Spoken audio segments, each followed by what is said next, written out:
Welcome to Dorsey's webinar on Catching Up on CFIUS, featuring Larry Ward, a partner in the National Security Law Group. Larry, take it away. Thank you, Rima. This is Larry Ward, and as Rima mentioned, I'm a partner in Dorsey's National Security Law Group. My practice is based in the Seattle office. I'd like to welcome you all to today's session on catching up with CFIUS. Just as a reminder, today's session is 90 minutes. Everyone should be able to sign in on one of the attendance sheets that was attached to the reminder about today's session. The PowerPoint slides will be advanced as we move through today's session. All of the materials are available at a link in the email that was sent to you as a reminder of today's session. You may submit questions to today's session in one of two ways. Either email to dorseyu@dorsey.com, or the chat function is enabled on the webinar, and so you can navigate to the chat function, and I will watch the chat window throughout today's session, and we'll also be able to address questions as they come in throughout today's session.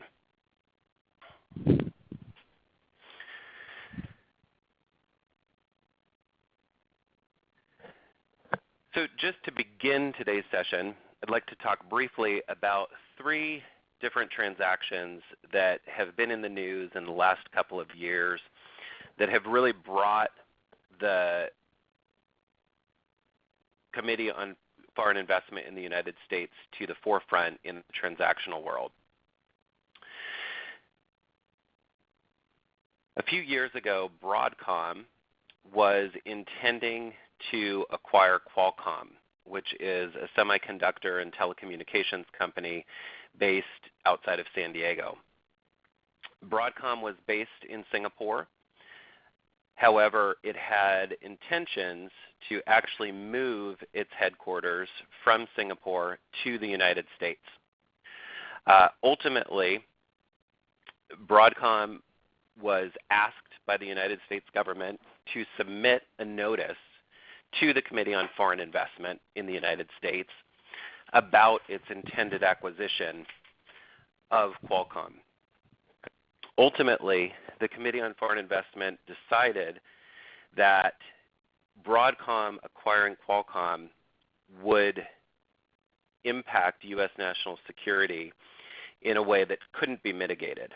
And so ultimately, the President issued an order that indicated that Broadcom was unable to acquire Qualcomm and put an end to that deal.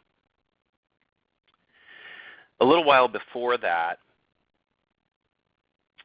also in San Diego, another company had intended to acquire a series of real estate properties, one of which was the Hotel del Coronado. The Hotel del Coronado is an iconic property. Several movies have been filmed at the property. It also happens to be based on a peninsula just outside of downtown San Diego that houses a very large naval base, and the hotel's beach actually abuts the landing strip for the naval base. So air fighter jets are constantly landing just next door to this hotel. In addition, Coronado Island is one of the locations in the United States that has the highest number of military folks located on it. A Chinese company had intended to acquire this property. However, they filed with the Committee on Foreign Investment in the United States and ultimately decided that this property was one that they were not going to be able to acquire because of national security concerns. And so ultimately, they made the decision to carve this property out of the transaction and then proceeded with the remainder of their transaction. A third case that was in the news a little bit more recently is a case involving Grindr. Grindr had been acquired by a Chinese company, and for those of you that don't know what Grindr is, it's a dating app that is geared primarily toward gay and bisexual persons in the United States. And the United States government determined that there were some national security risks with the Chinese company acquiring this particular app. In particular, the United States government felt that there were members of the U.S. military and also of the U.S. government that may have been involved, may have had profiles on the app, and that in the wrong hands, that information could be used to blackmail people in order to gain trusted information that those individuals might have about the U.S. government. Accordingly, CFIUS again indicated that there would be national security risks with that deal, and so ordered that, ultimately determined that the Chinese company had to unwind its deal, unwind its acquisition of Grindr.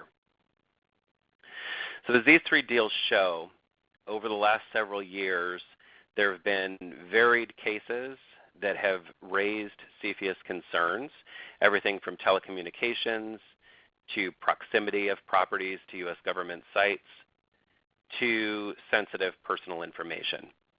And so in today's session, I'm going to review what CFIUS is, what CFIUS does, and how this impacts the transactional world. So just to provide some background on CFIUS and the underlying law that implements this whole process, we'll take a look at the background of Section 721 of the Defense Production Act. The Defense Production Act obviously has been in the news in recent weeks because the United States government is looking at using this particular act to require manufacturers across the United States to manufacture masks and other personal protective equipment for healthcare workers in the United States. Section 721 also has a section to it, the Defense Production Act also has a section to it that implements this whole law that puts the CFIUS regime in place. Section 721 actually provides the U.S. President with a power to review and investigate various covered transactions to determine whether or not there is some impact or threat of those transactions on U.S. national security. Under Section 721, a covered transaction is certain acquisition and investment transactions of or in U.S. businesses by foreign persons. And we're going to look very extensively in today's session as to what exactly acquisition and investment transactions are picked up under that definition. And we'll also look at those definitions of U.S. business and foreign person.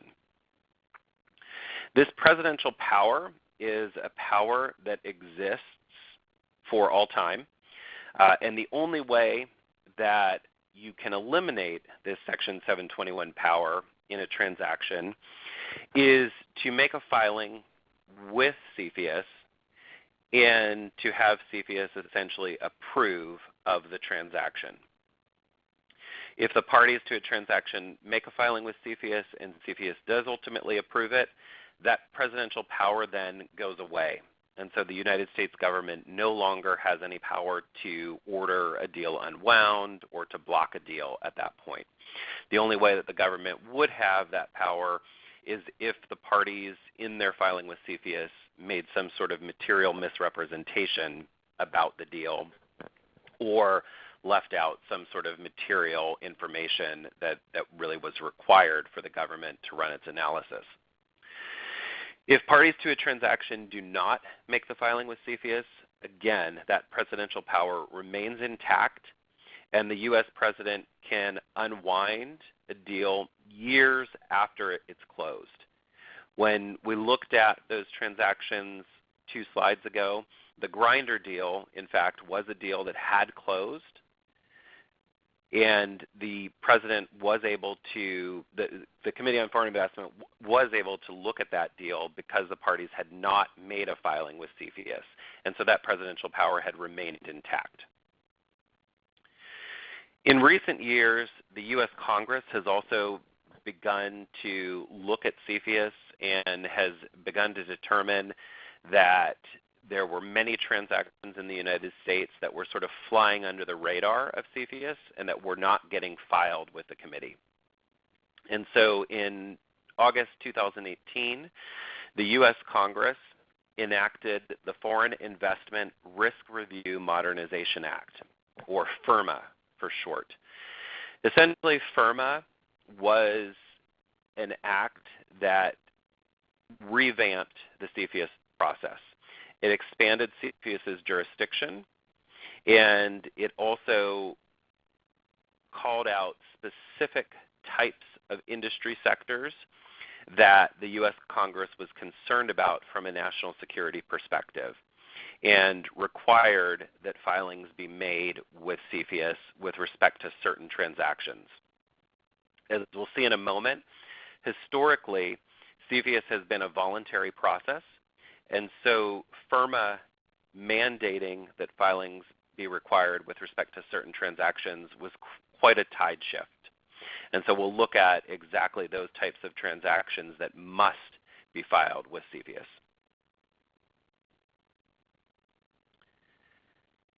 So as I mentioned, the acronym CFIUS stands for the Committee on Foreign Investment in the United States. And the committee is actually comprised of representatives from several U.S. government agencies that are listed on this slide. The Department of the Treasury serves as the chairperson of CFIUS. And in every transaction that is filed with CFIUS, one of these other agencies will be named as a co-lead agency on the transaction.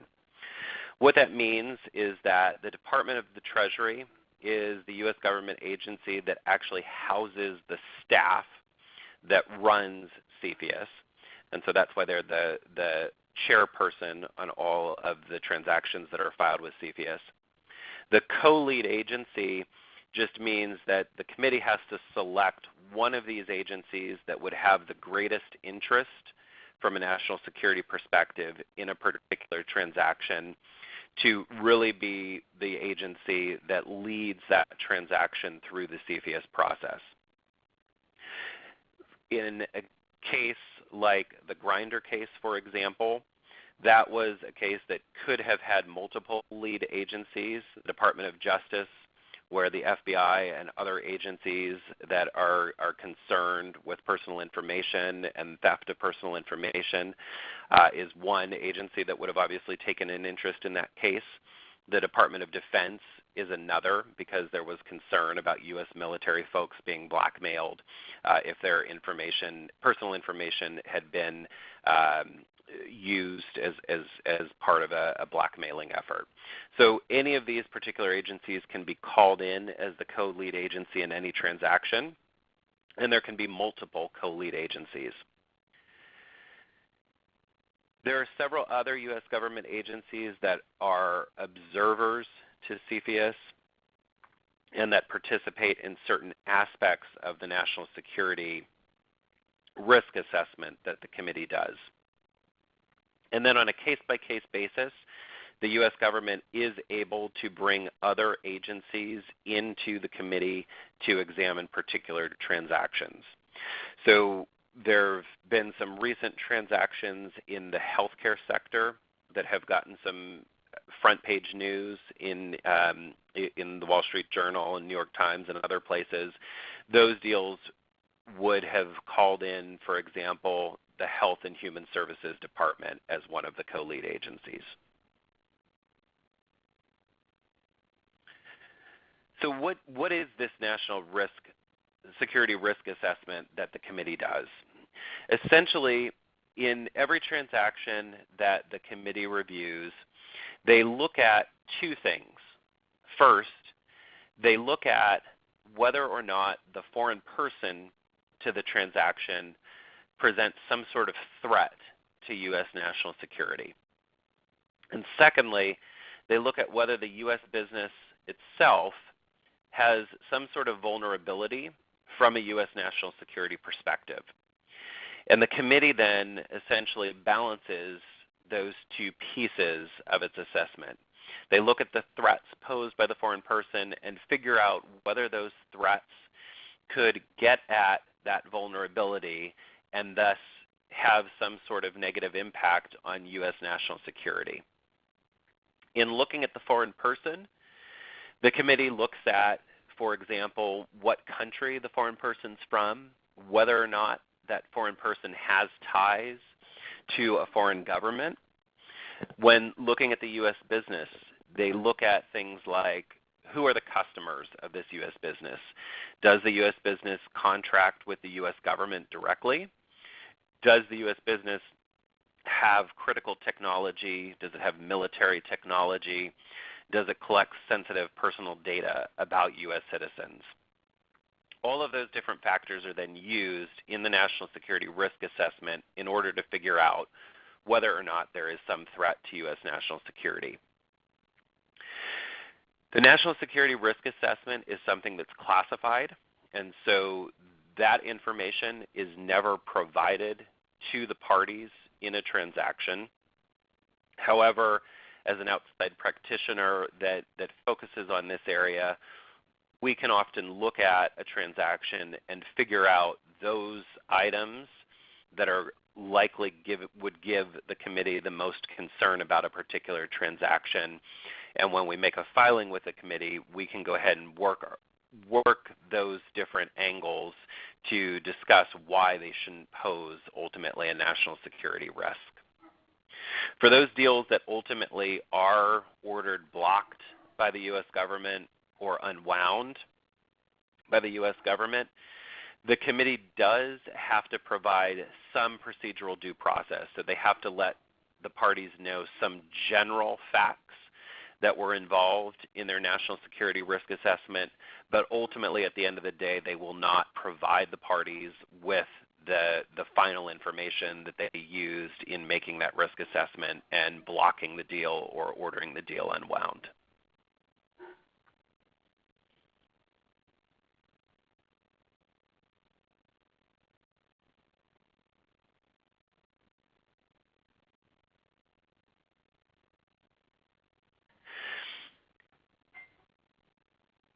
We're going to spend a bulk of today's session looking at the various regulatory provisions that CFIUS uses in its process.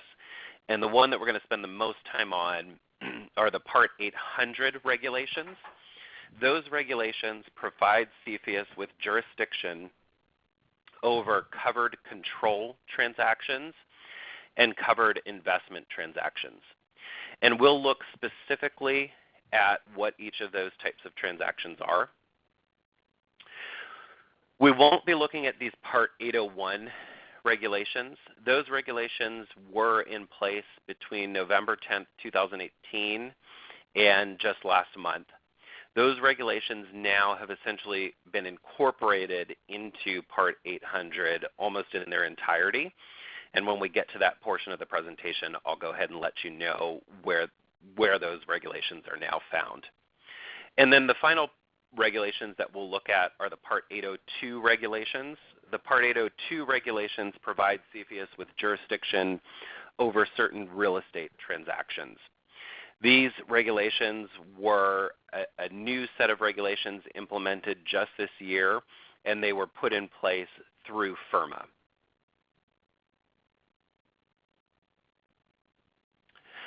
So looking at the meaning of a covered transaction under Part 800. Historically, Part 800 only looked at these covered control transactions, and we'll talk about what that means in just a moment.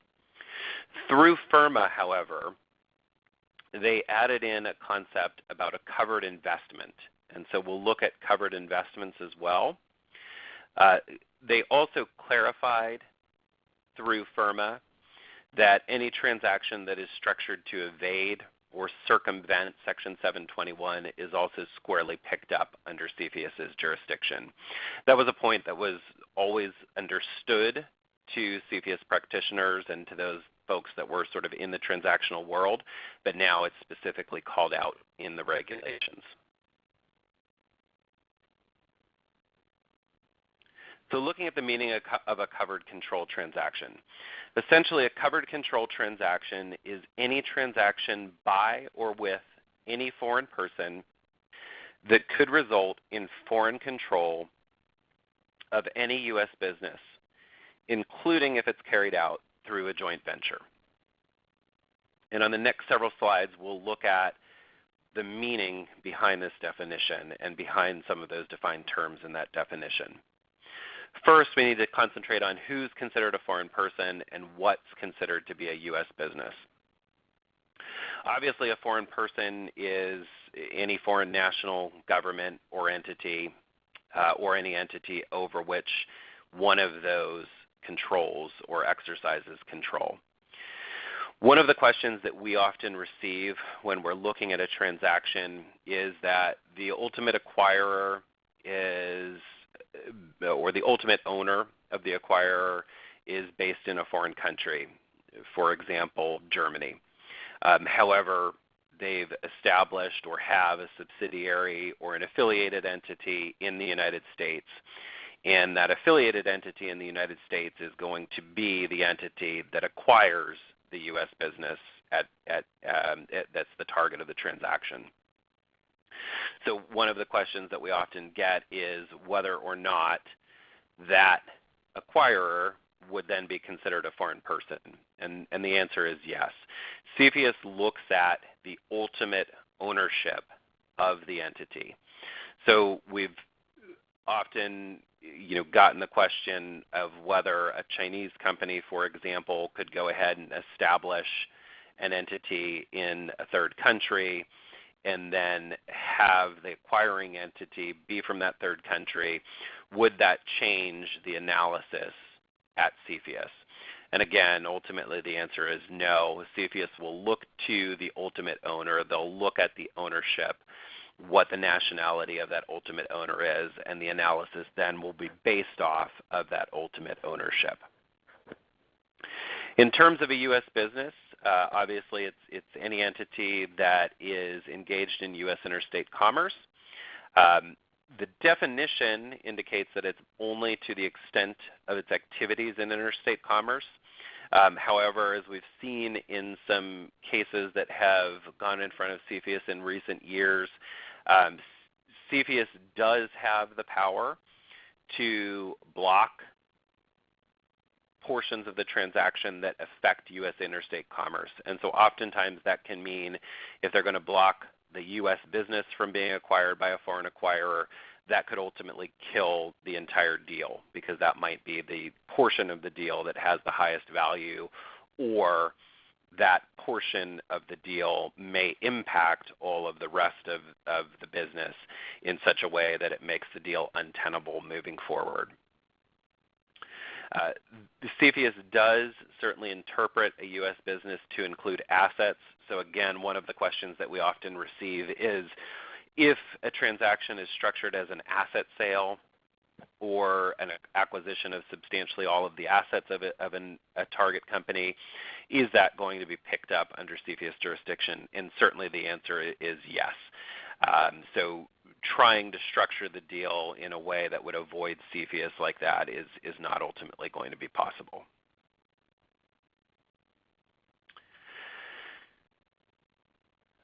On this next slide, I just list out some examples of transactions that are considered covered control transactions. I won't read through each of those, but as you scroll down that list, essentially any time that a foreign person is going to acquire control or the possibility of control of a U.S. business, it's going to be picked up under this definition of a covered control transaction. There are some transactions that are listed in the regulations as examples of transactions that are not considered to be covered control transactions. For example, if there's a mere stock split or a stock dividend that ultimately doesn't involve a change of control, that's not going to be picked up under the definition. The only true safe harbor or carve-out in the regulations is this second bullet that I've listed here, where the transaction results in the foreign person holding 10% or less of the voting interest in a U.S. business, but only if the transaction is solely for the purpose of passive investment.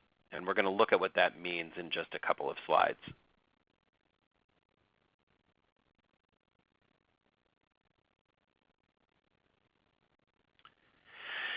The definition of control under the regulations, unfortunately, is vague and definitely leaves much room for interpretation and allows CFIUS to ultimately make the determination of what it considers to be control. The formal definition under the regulations is that it means the direct or indirect power, whether or not exercised, through the ownership of a majority or dominant minority of total outstanding voting interest in an entity to determine its important business matters. Critically, though, the regulations don't provide any sort of clear guidance on what constitutes a dominant minority. The only thing that the regulations do say is that there are certain minority shareholder protections that in and of themselves will not be deemed control. CFIUS does provide a list of important business matters. So moving back to the previous slide, again, the definition of control includes this phrase about important business matters. And these are just some examples of what CFIUS considers to be important business matters. This is not intended to be an exhaustive list. Certainly there are other matters that could potentially be considered important business matters, just depending on the business itself. But clearly, if a foreign person is going to be getting control over these various types of decisions, those are all going to be then considered indicia of control.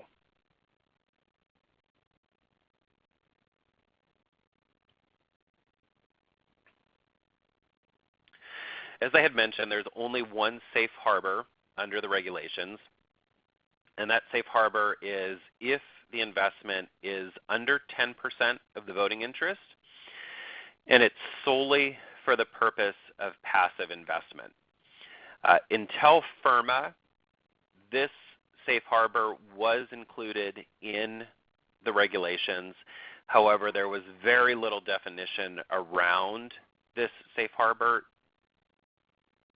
Through FIRRMA, they did amend this definition a little bit to provide some more background on what specifically is picked up under this definition of solely for the purpose of passive investment. Essentially, though, the transaction has to be one in which the foreign person does not plan or intend to exercise any sort of control, and they can't be afforded any sort of rights that would constitute control. They can't acquire any sort of special access rights, a board seat, a board observer right. They can't be involved in substantive decision making. They can't have any sort of purpose other than passive investment to the transaction.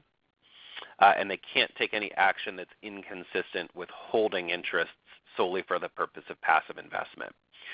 So this, I would say, is probably the one area that gives investors probably the most heartburn. And the reason why is because there are very few transactions where you have a foreign investor that's truly going to acquire passive investment.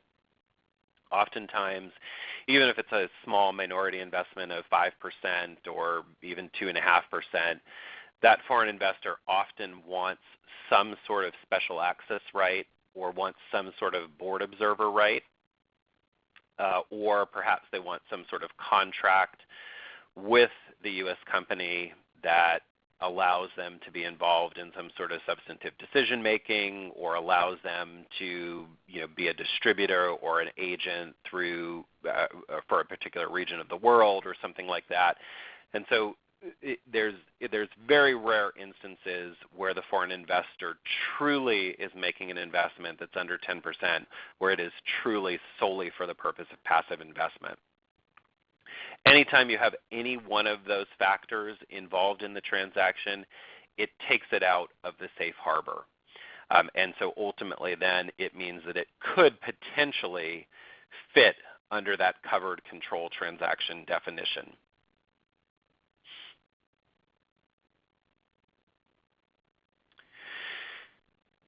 Unfortunately, there's no clear guidance in the regulations as to what percentage of voting interest clearly gives control of a U.S. business.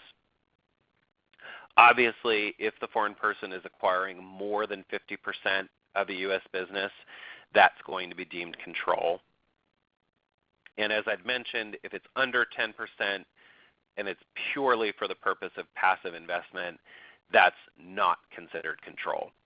There's this whole gray area then between 10% and 50% where it's very much a big question mark as to whether or not the foreign person is acquiring control. We like to think of control on a sort of sliding grayscale approach. Certainly, once you get above 20%, between that 20 and 50% range, the more rights that the foreign person has, particularly as to this illustrative list of important business matters, the more likely that CFIUS is going to say that that transaction is control. Even if the foreign person may not acquire a majority ownership interest in the company, or may not acquire all of the board seats of a company or even a majority of the board seats of a company, CFIUS may look at the transaction as a covered control transaction because the foreign person is getting a lot of rights as to those important business matters. Maybe they do have hold a large percentage of the board seats. So anytime it's in between that 20 and 50%, we like to look at it as CFIUS probably considering it to be a controlled transaction. If it's between 10 and 20%, generally speaking, CFIUS is not going to regard it as control, but it's obviously going to depend on a case-by-case basis. And we have had cases before where a foreign person has acquired less than 20%, and CFIUS has viewed it as a controlled transaction nevertheless. So every case has to be treated on its own, and all of the factors behind the transaction have to be looked at to determine whether or not there's control.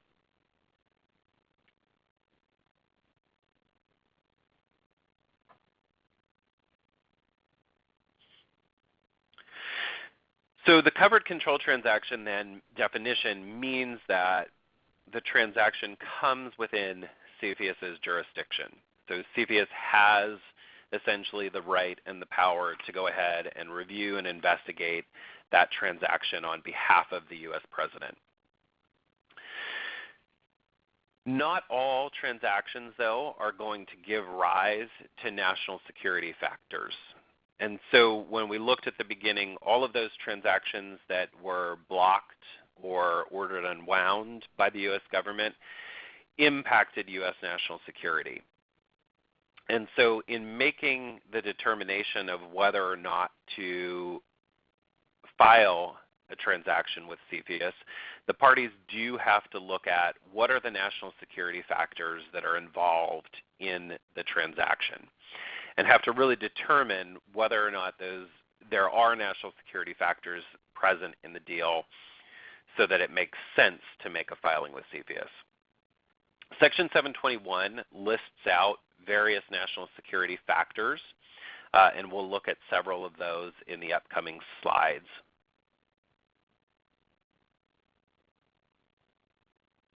On slide 20, I've listed out some of the key areas that we like to look at when we're involved in diligence on a transaction to determine whether or not there's a national security concern.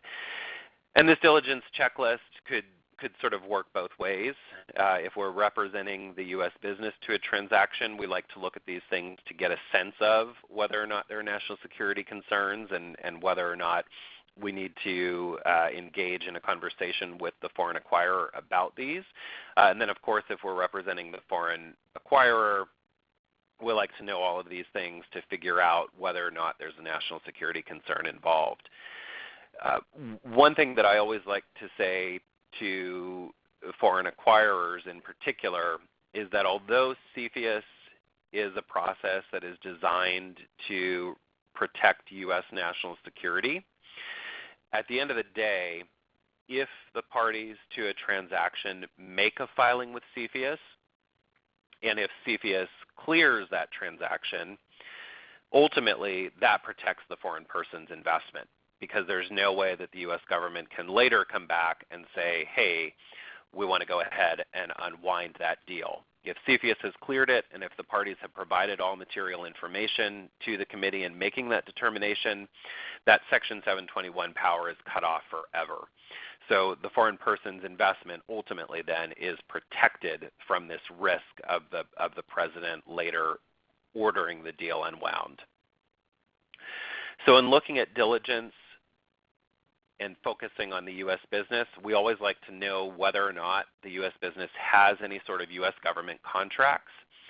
And if it does have U.S. government contracts, we want to know who those contracts are with. If the U.S. business has contracts with the U.S. Defense Department, for example, that raises a very high level of concern from a national security perspective. If the U.S. business has contracts with, for example, the Department of Health and Human Services, several months ago I may have said that may not have been a particular area that would have raised high national security concerns. But obviously with everything that's going on right now with the COVID-19 scare in the United States, if a U.S. business has contracts with Health and Human Services, that certainly may now have an impact on U.S. national security. So there's no sort of bright line approach as to what U.S. government contracts are going to raise concerns and which ones aren't. They all have to be really looked at and examined carefully and closely. If the U.S. business does classified work for the U.S. government, that is an obvious national security concern. If the U.S. business is registered with the Directorate of Defense Trade Controls, which is an agency in the U.S. State Department, that again is a national security factor. That essentially means that the U.S. company manufactures or exports military or defense items. And then several of the other things that we look at are whether or not the U.S. business has critical technologies, whether the U.S. business has locations that are close to U.S. Defense or Energy Department facilities. This next one, I would say, has become one of the most concerning factors for the committee in recent years, this sensitive personal data. So if the U.S. business does have sensitive personal data, that has become very much a heightened national security concern. If the U.S. business is in a regulated industry, that could also indicate national security concerns. We also like to look at what other regulatory filings are being made in connection with a transaction, because sometimes those regulatory filings may give some key insights into the U.S. business that may not come out in other aspects of the diligence. And so looking at those other U.S. regulatory filings may help determine that there is a national security concern that wasn't immediately evident based on some of the other factors that were looked at in the diligence process. And then we also like to look at whether or not the U.S. business is involved in a critical infrastructure industry sector. And that is the definition, there is a definition under the new regulations of covered critical infrastructure that we'll look at in a few moments. That's different from what I'm talking about here. Here I'm talking about one of the critical infrastructure industry sectors that the Homeland Security Department has indicated are critical infrastructure sectors. So in these next few slides, I just list out what those critical infrastructure industry sectors are. If the U.S. business sits within any of these sectors, that could certainly be considered a national security factor.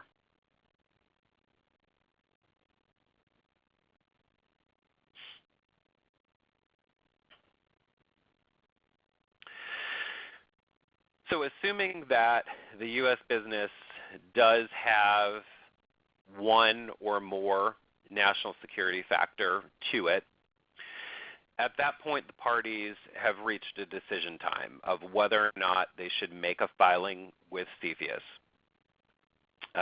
There are essentially three decisions that can be made. The most common would be that the parties to a transaction file a joint voluntary notice with CFIUS. And that would then allow CFIUS to look at the transaction and determine whether or not there are any national security factors present in the deal, and whether or not the acquisition by the foreign person would pose a threat to any vulnerabilities at the U.S. business. Assuming that CFIUS clears the transaction, then the parties can move forward with the transaction, and the foreign investor doesn't have to worry about that presidential power later being asserted by the U.S. president. Parties can also make a one-sided filing with CFIUS. This is very rare for parties to do this. Essentially, it would be either the foreign person or the U.S. business going in to CFIUS by itself to have CFIUS clear the deal. That looks very odd to CFIUS, candidly. They wonder why both parties haven't come in with the notice. And so immediately it causes CFIUS to have some sort of concerns about the transaction and causes CFIUS to sort of approach the transaction from a little bit of a different angle than it would with respect to a joint notice. And then third, as I'd mentioned, with respect to these covered control transactions, the whole process is voluntary, and so there's no requirement that the parties make a filing with CFIUS, and oftentimes parties will decide that they don't want to make a filing with CFIUS. It's ultimately their decision that they want to just go ahead and close the deal. They're not concerned about the Section 721 presidential power moving forward, and they go ahead and just close on the deal. In making that decision, again, every transaction is going to be different, and so every transaction you have to sort of approach these factors that I'm about to show on these next few slides differently. But these are the sort of general factors that you would consider in any transaction in making that decision that I had on slide 25. You would consider factors about the transaction itself, about the U.S. business, and about the foreign person. With respect to the transaction itself, several of the things that we often like to look at are, first of all, what's the deal size? If the deal is relatively small, that might be a deal where the parties are willing to take the risk, or the foreign investor in particular is willing to take the risk not to make a CFIUS filing. On the flip side, if the deal is very large, the foreign investor may not be willing to go ahead and risk that investment. And so if the investment is anything over $50 million, for example, that's often going to be considered to be a sizable investment and one that the foreign investor really needs to think through whether or not this is something they want to risk at the end of the day. I also look at the strategic importance of the transaction.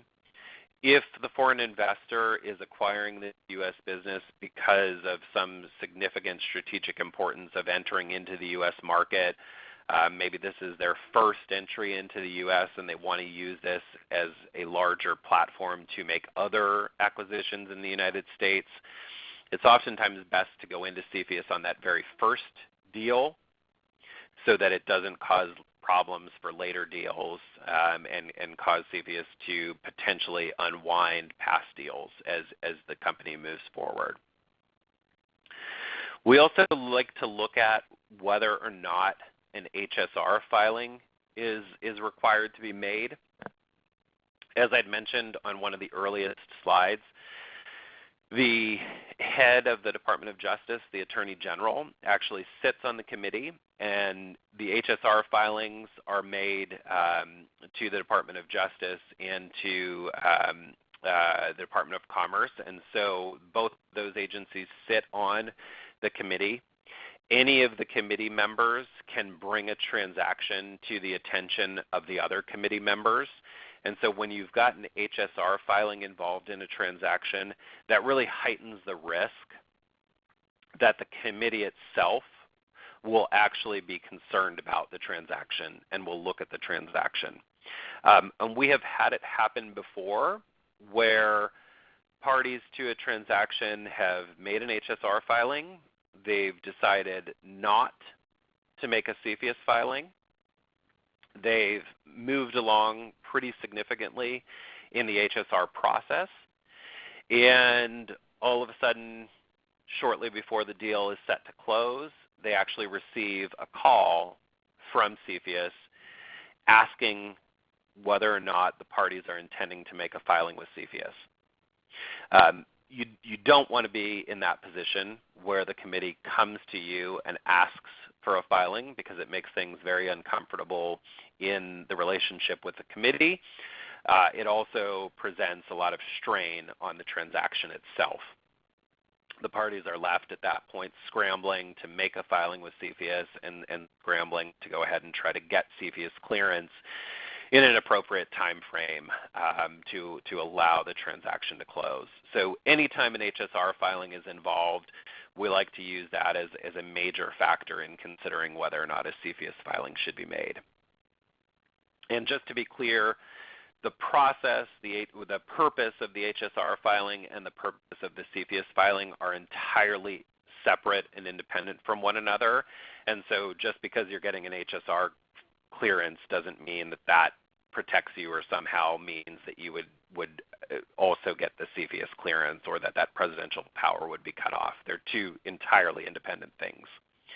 We also like to look at what other regulatory filings are going to be made. There are certain filings that, again, would heighten the risk of the committee learning about the transaction itself.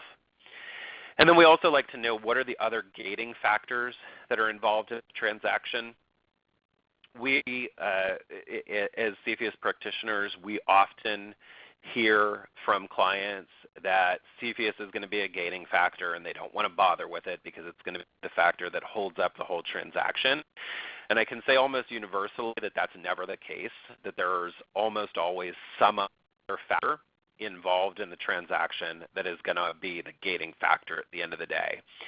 If CFIUS is considered from the outset of the transaction. So if CFIUS is only brought in as an afterthought at the very last minute, sure, that might be a gating factor at that point. But if CFIUS is considered upfront in the transaction and the parties decide to make a filing with CFIUS at the beginning of the process, and it's built into the transaction documents, it's extraordinarily rare that the parties are going to be left waiting for that CFIUS clearance as the final gating factor.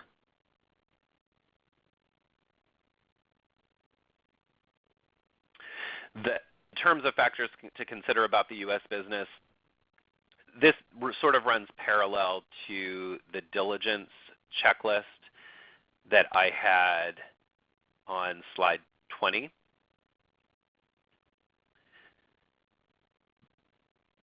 But from slide 27, this is taking it from a little bit of a different perspective and considering for example, how important these different factors are to the U.S. business. So as an example, if the U.S. government contracts are very significant, they're a very material portion of the U.S. business, that would really heighten the need for a CFIUS filing. If collection and use of sensitive personal data is key or critical to the U.S. business, again, that's going to be something that would heighten the advisability of making a CFIUS filing. And then with respect to the foreign person, there are several factors to consider. First of all, is that foreign person a U.S. government contractor? Do they have affiliates or subsidiaries in the United States that have contracts with the U.S. government? If they do, they can actually run the risk of the U.S. government not renewing contracts with the party if they're viewed as a party that's not complying with U.S. regulations or that's not taking seriously U.S. national security. So depending on what the foreign person's own U.S. government contract profile looks like, that could certainly weigh heavily in making the decision to make a filing. If there's foreign government ownership, that in and of itself is considered a national security factor. And so if a foreign government is involved, that's again going to heighten the advisability to make a CFIUS filing. If the party has made prior CFIUS filings, what's the result of those filings? If they've all been cleared, then that again heightens the advisability of making a filing because there's very little risk that the U.S. government's going to reject this new filing. The other one that does sometimes cause the foreign investor not to make a filing before closing or to not make a filing period is this auction process and whether or not other bidders are involved. Obviously, if a U.S. business is involved in an auction process, if there are multiple bidders, CFIUS can be a factor that could hinder a foreign person from being selected as the ultimate winner of that auction process. Sometimes we've seen foreign investors in an auction process that do not want to raise CFIUS as part of that auction, but ultimately they will make the decision that they'll go ahead and be chosen as the lead bidder. They'll move forward with the transaction. If they ultimately feel like they do need to make a filing with CFIUS, they may make that filing after closing or after signing of all transactional documents. So there are different ways that the foreign investor could tackle it at that point.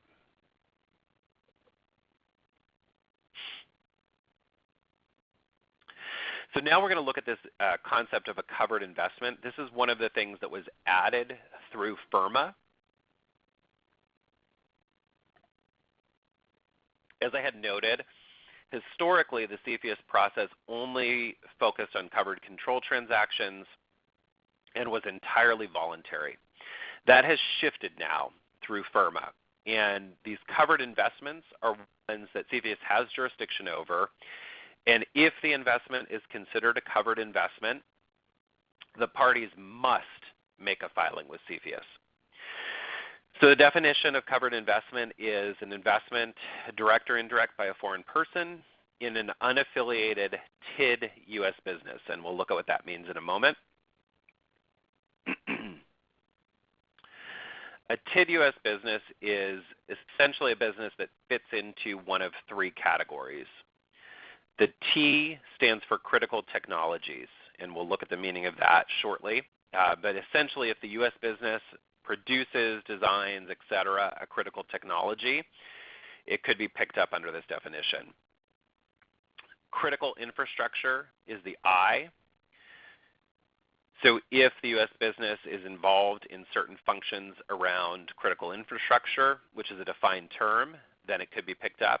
And then the third, the D, is sensitive data. So if the U.S. business has sensitive data, again, it could be picked up as a covered investment. In order for the investment to be picked up, the foreign person needs to acquire one of these rights as to the U.S. business. They need to either acquire the access to any material non-public technical information, membership or observer rights on the governing body of the U.S. business, or involvement in the substantive decision-making of the U.S. business regarding one of these three bullets at the bottom of the page here.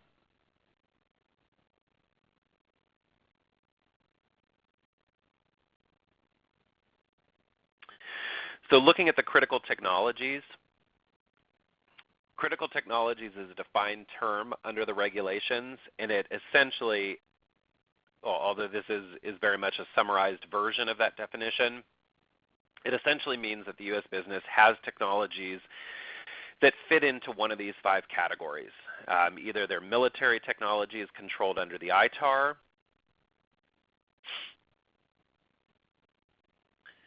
they're dual-use technologies controlled under the EAR,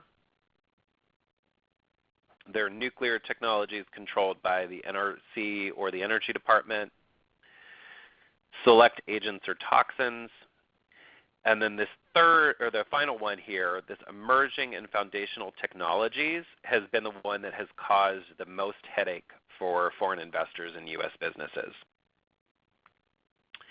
And we'll look at that on this slide. Essentially, the U.S. government has a list of export-controlled items under the ITAR, under the EAR, and under these NRC and Energy Department regulations. And then there are also these agents and toxins that are very well defined. What the U.S. government has found, though, is that in certain industry sectors, technology has sort of moved well beyond what is controlled by the U.S. government for export purposes.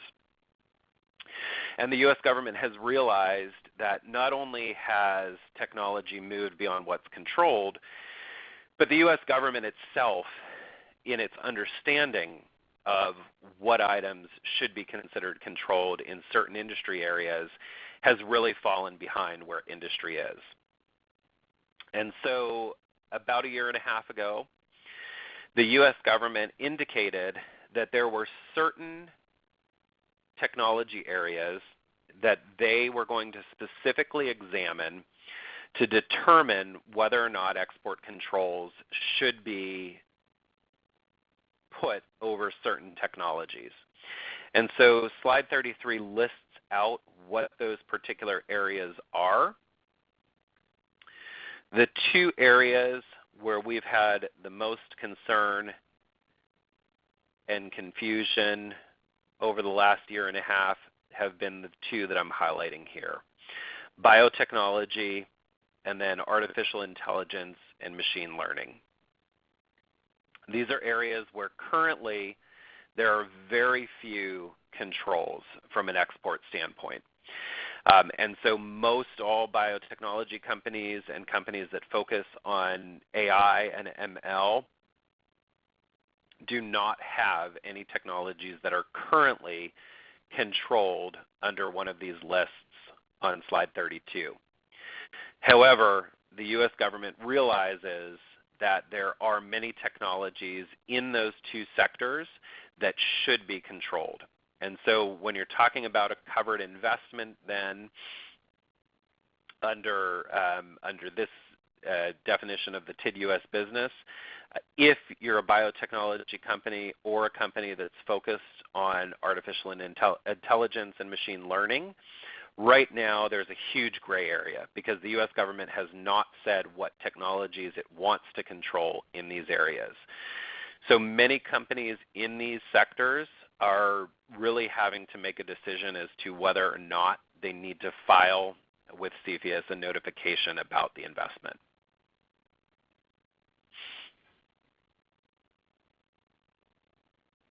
In terms of critical infrastructure, the regulations have some very explicitly defined critical infrastructure items. And I've listed out on this slide just very generic headers of what those critical infrastructure areas are. If the U.S. business is engaged in one of these critical infrastructure areas in particular aspects and particular services and products involved in these industry sectors, then it can be picked up as critical infrastructure.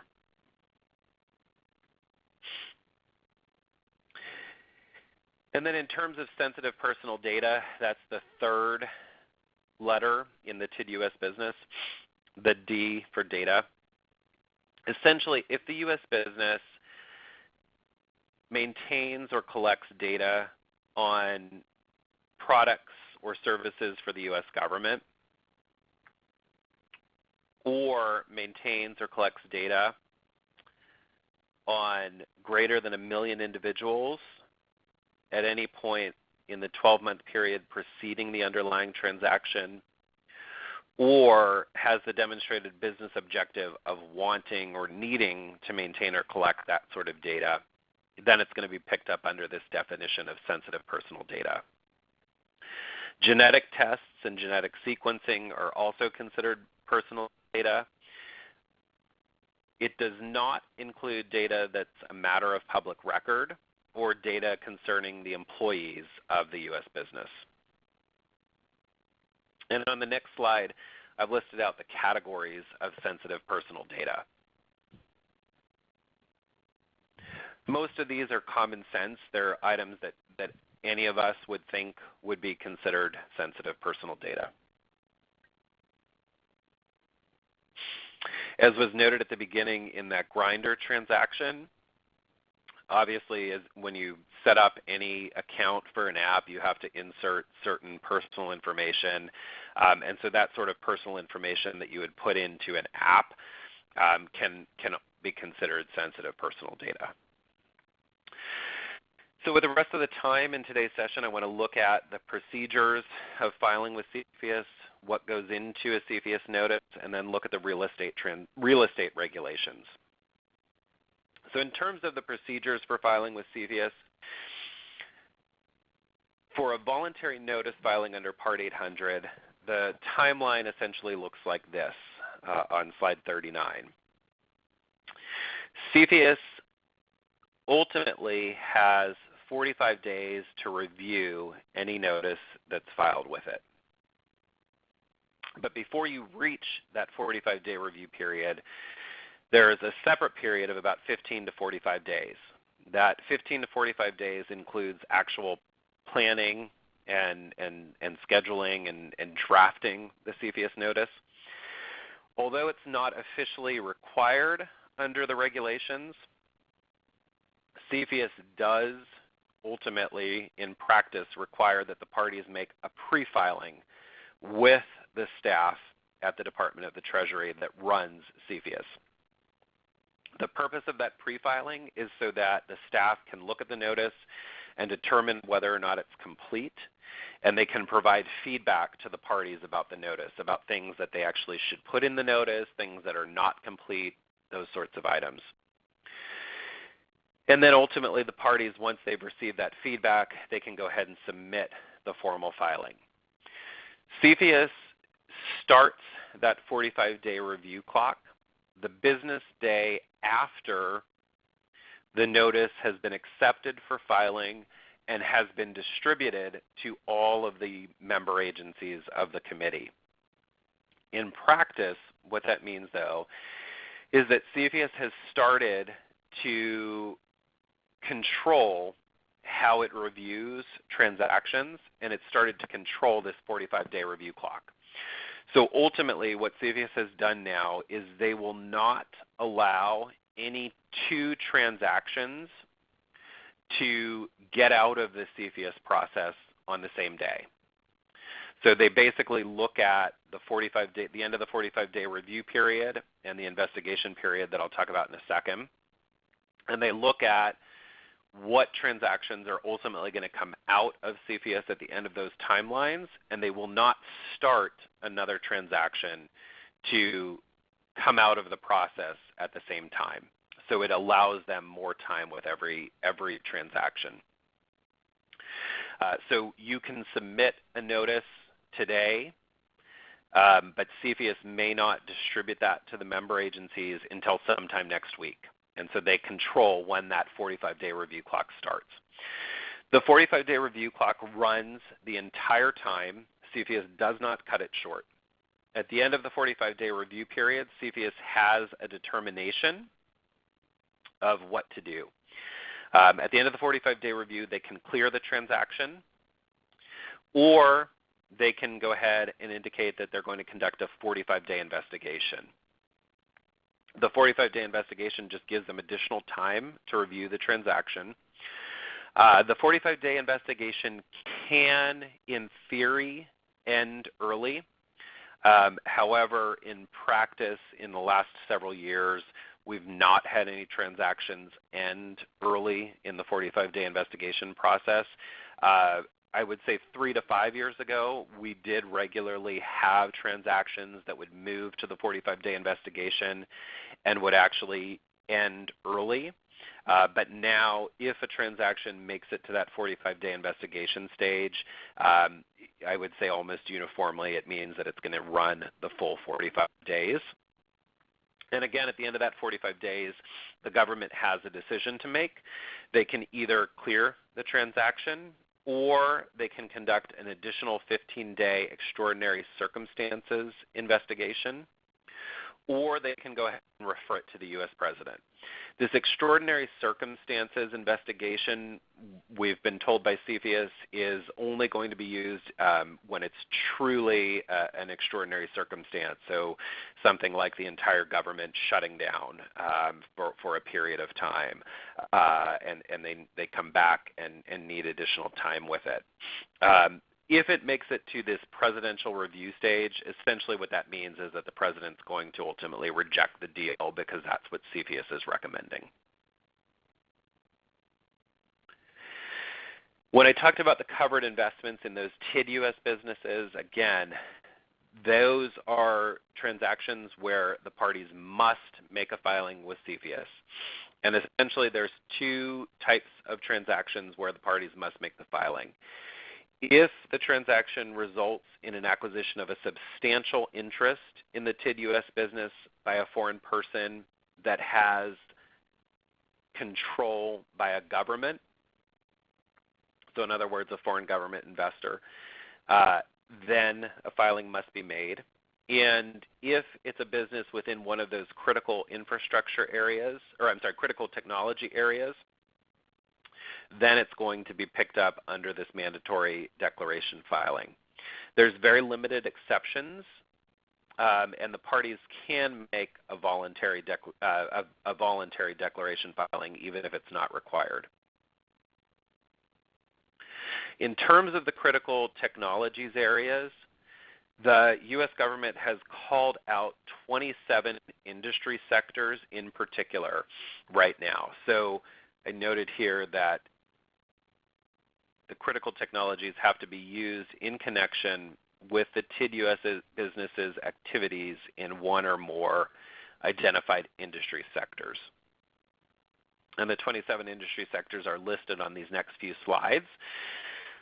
For the most part, these industry sectors are sort of historical aerospace and defense type industry sectors, and so they're sort of ones that you would think of as traditional national security areas. However, there are several areas like battery manufacturing, radio and television, broadcasting, wireless communications, so basically anything within the telecom industry is going to probably be picked up there. Again, those biotechnology and nanotechnology areas are the ones where we've seen a lot of mandated filings being required, and then also the semiconductor manufacturing industry sectors. In terms of a mandatory declaration filing, the timeline is listed out on this slide. As we'll look at in a couple slides, the content that goes into a declaration filing is a little bit less than what goes into a notice. And the timeline is also a little bit different. For a mandatory declaration, CFIUS ultimately has 30 days to review the declaration filing. They don't have the same pre-filing requirement that they do for a joint notice. So once you submit the declaration, essentially that 30-day assessment period starts right after they accept it. Parties to a covered investment, instead of making a mandatory declaration filing, can instead make a joint notice filing. What we have found is that parties that make this mandatory declaration filing end up in a position where CFIUS at the end of the 30 days essentially makes one of two decisions. Either first, they indicate that they've reviewed the transaction and the parties can file a notice if they want, but they don't have to. But also, they're not cutting off the Section 721 power. So in other words, you've made this mandatory declaration filing and you don't get this Section 721 power cut off, which ultimately means that there's not been much value from the foreign investor's perspective to that filing, other than it being mandated by law. Or we have found that CFIUS actually requests that a notice filing be made. So you've gone through that 30-day assessment period, and now you're essentially going to start a 45-day review and potentially 45-day investigation. So in many transactions, we've actually been advising, instead of making this mandatory declaration filing, just to make a notice filing up front. Again, that's going to depend on the transaction-by-transaction basis, but that has been sort of the general practice that we've seen in the transactional world right now. As I noted earlier, if the parties to a transaction that involves a foreign person consider CFIUS up front, it's extraordinarily rare that CFIUS ultimately will be the gating factor. So if you've got a foreign person involved, key takeaways are that you should consider the impact of CFIUS early in the transaction, weigh it early enough in the due diligence process so that it's not going to materially affect the desired schedule for closing. And as I noted, there's no early termination procedure at CFIUS. Under HSR, there is an early termination procedure, but CFIUS does not have that.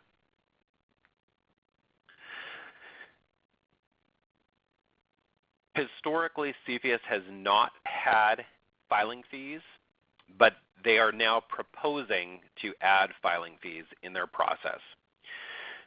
The proposal came out earlier this month, and CFIUS has proposed filing fees on this sliding schedule that I've listed out on slide 46. CFIUS right now has a comment period until April 3rd where parties can provide comments and feedback on this proposed filing fee schedule. CFIUS has indicated in its regulatory notice that they do not believe that this filing fee schedule will prevent in any way foreign investment in U.S. businesses.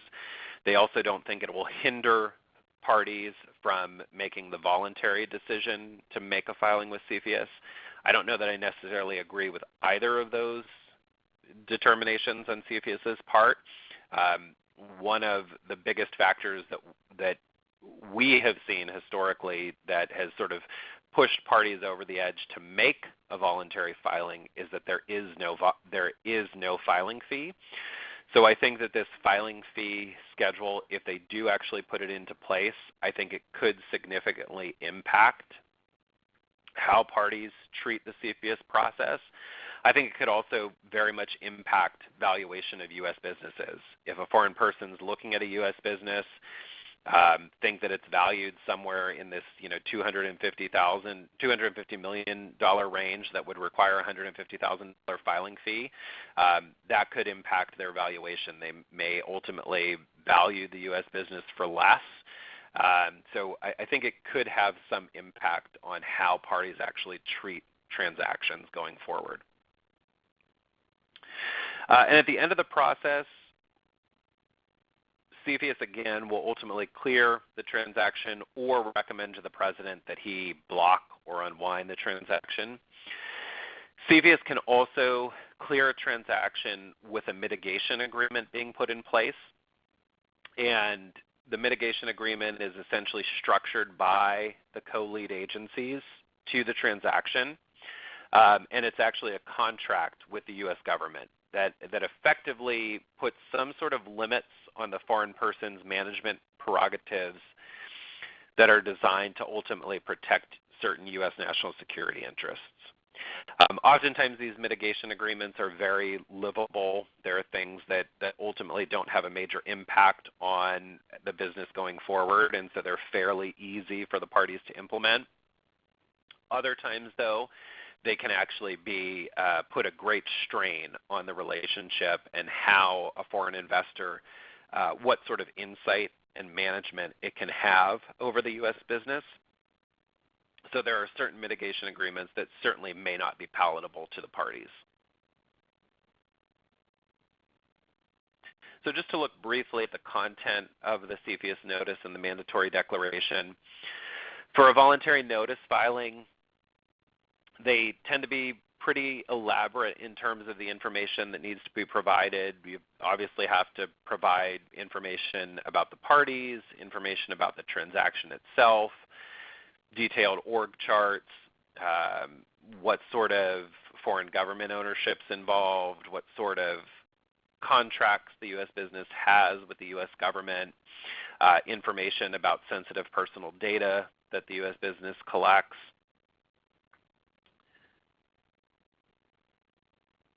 In terms of the mandatory declaration, generally speaking, you need to provide the same sort of information. It's just not quite as detailed. So looking briefly at the Part 802 regulations, these again are the regulations that focus on certain covered real estate transactions. They're an entirely new set of regulations, but they are that were put in place through FIRRMA. But those regulations are really based on proximity concerns that CFIUS has raised for years with respect to proximity of U.S. businesses to certain Defense Department and Energy Department facilities. Right now, under this set of regulations, the filing process is entirely voluntary and can be done either through a notice filing or through a declaration. So covered real estate transaction is essentially a transaction where a foreign person is going to either get a purchase or lease or concession to some sort of covered real estate, and we'll look at what that means in a moment, that gives the foreign person 3 of 4 property rights, or a transaction through which the foreign person's rights to some sort of covered real estate change and result in 3 property rights being given to them, or a transaction that's intended to evade or circumvent Section 721. So the 4 property rights are listed on slide 4. Essentially, if the foreign person is given 3 of these 4 rights, it then fits within this covered real estate transaction definition. In terms of covered real estate, what that means is listed on slide 55.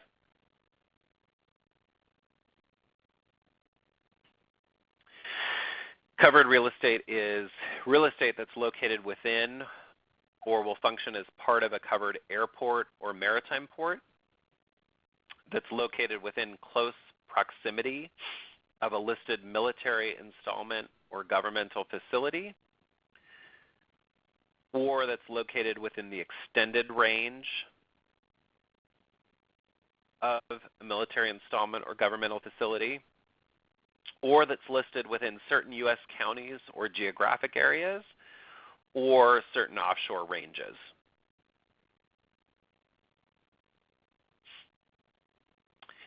In terms of relevant distances and locations, the close proximity equals 1 mile, and the extended range equals 99 miles. And there's over 200 listed airports, maritime ports, military installments, and governmental facilities in the regulations. So it's really important that anytime you've got a foreign person engaged in a real estate transaction, that they really engage with these regulations to determine whether or not they actually are going to be picked up under this definition of a covered real estate transaction. Similar to the covered control transactions, there are various examples in the regulations of transactions that are considered covered real estate transactions. And likewise, there are several examples of transactions that are not considered covered real estate transactions.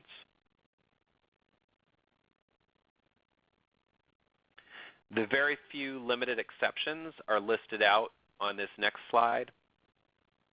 There is a definition of an accepted real estate investor. If the acquisition is in an urbanized area, there are some limited exceptions, but essentially those limited exceptions are tied in to this close proximity definition under the regulations.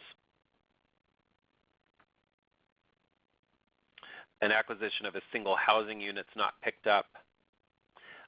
And then certain post-related transactions and certain transactions involving commercial office space are also carved out.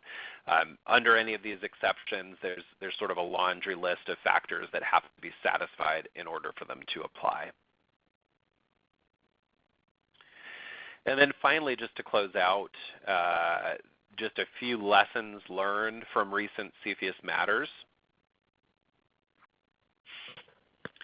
In terms of lessons about the foreign party, what we're seeing and what we've historically always seen is that anytime you've got a foreign person that's ultimately owned or controlled by a foreign government, that's going to heighten national security concerns.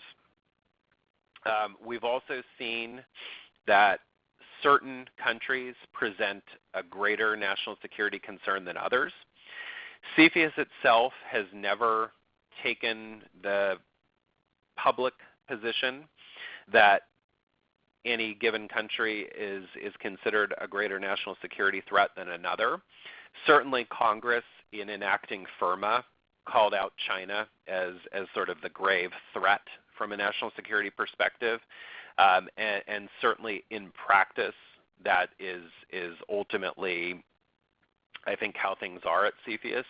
And if you look at the transactions that have been reported as ultimately blocked by CFIUS, virtually all of those transactions involve China.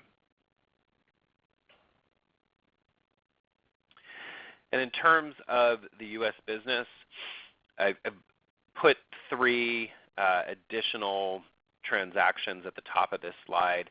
The first is a wind farm transaction that occurred several years ago where a U.S. company was acquiring rights to some wind farms in eastern Washington and Oregon.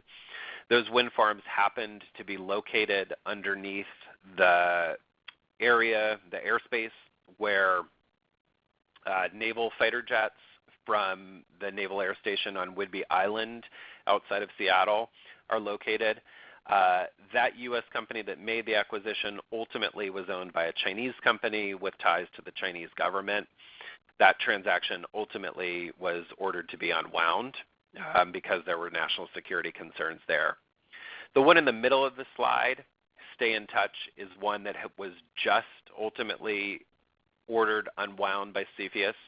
Stay in Touch is a software provider to hotels and resorts. Effectively, it maintains and manages the profiles of people that are making reservations at these hotels and resorts. So obviously a lot of detailed, sensitive personal data goes into those profiles. And ultimately, the U.S. government determined that there were national security concerns with that Chinese company acquiring Stay in Touch, and so ordered it unwound. And this last one, Axtron, is it ultimately was because of semiconductor concerns. And so ultimately, the United States government is very concerned about the semiconductor and telecommunications space. And again, that was one where there were concerns with the acquirer. We've continued to see these proximity concerns and sensitive personal data concerns come up in transactions. So it's obviously important to do detailed due diligence to figure out what national security or factors are present in a particular transaction. And as I'd noted earlier, CFIUS member agencies can actually request that CFIUS review and investigate a transaction, and I like to think of it as unfortunately, Congress is taking an increasingly active role in the CFIUS process. And so CFIUS itself is an agency that has never been politically motivated. There's never been any sort of political slant or bias or intention behind it. It has always been an agency focused squarely on national security.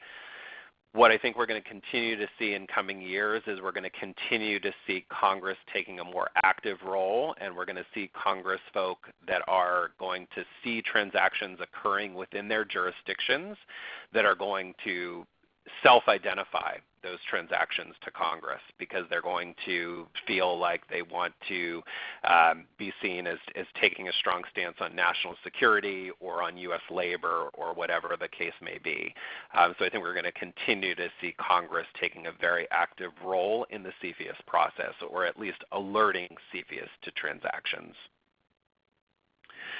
And then finally, in terms of strategic planning, by and large, the vast majority of transactions that go in front of CFIUS are cleared.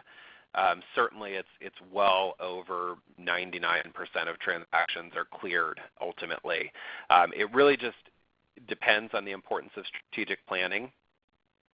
Listed out here are 3 transactions that went through the CFIUS process and ultimately were cleared by CFIUS. They each presented very unique national security concerns, whether it be from an aircraft, military standpoint, military technology standpoint, uranium and the Russian government, and then sensitive personal data. All 3 of these transactions ultimately were cleared by CFIUS, and in large part, it likely was because of the fact that the parties really strategically thought through all of the issues and really engaged actively with CFIUS to sort of work patiently through all of the issues that would have been identified in these transactions to come up with Section 721 mitigation plans that would work to allow the government to go ahead and clear the deal at the end of the day.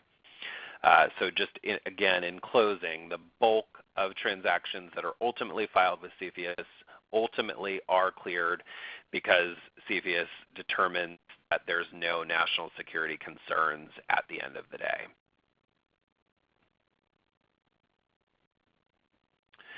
So with that, again, if there are any questions, we've just got about a minute left, but if anybody has any questions, to send in to the DorseyU@dorsey.com email address or through the chat function. I'm happy to answer 1 or 2 of those with the last minute left. Also, you can certainly send in those questions to DorseyU@dorsey.com, and I'm happy to email with you after the close of today's presentation in order to help answer any questions that you might have. And as a reminder for those of you that are dialed in, obviously this was intended to be a live session in our Minneapolis office, but because of the COVID-19 issues, we needed to do this by a webinar. So it is important, if you have signed in, to make sure that if you want your CLE credit, to ensure that you send that sign-in sheet to attendance@dorsey.com. so that we can ensure that you get the CLE credit for today's session.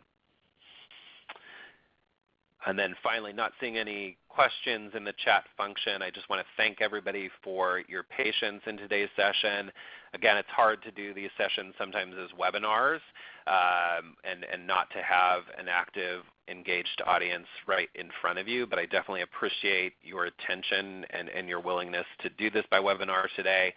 If you do have any questions going forward, you can always call me at the number listed on this final slide, or you can email me at ward.lawrence dorsey.com, and happy to engage with you on any questions that you might have.